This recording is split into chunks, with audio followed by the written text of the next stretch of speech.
ब्राजिलको नजर छैटौं उपाधिमा। ब्राजिललाई विश्व फुटबलको राजा टोलीका रूपमा चिनिन्छ।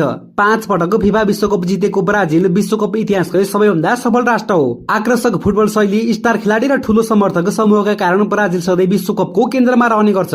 ब्राजिलले पहिलो पटक सन् 1930 मा आयोजित भएको विश्वकप खेलेको थियो। त्यस यता उसले अहिलेसम्म भएका सबै विश्वकपमा सहभागिता जनाएको छ।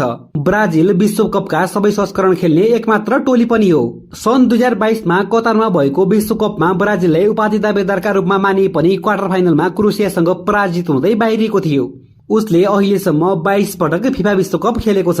ब्राजिलले 1958 मा पहिलो पटक फिफा विश्वकप उपाधि जितेको थियो। त्यसपछि 1962, 1970, 1994 र 2002 मा पनि उपाधि जित्दै ब्राजिलले विश्व फुटबलमा आफ्नो प्रभुत्व कायम राखेको थियो। तर 2002 पछि भने ब्राजिलले विश्वकप जित्न सकेको छैन।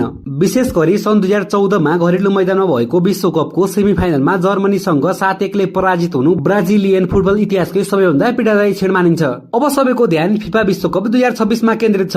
अमेरिका, क्यानाडा र मेक्सिकोमा संयुक्त रूपमा हुने विश्वकपमा ब्राजिललाई फेरि एकपटक उपाधि दावेदारका रूपमा हेरिएको छ। युवा र अनुभवी खेलाडीको मिश्रणले टोली निकै बलियो देखिएको छ।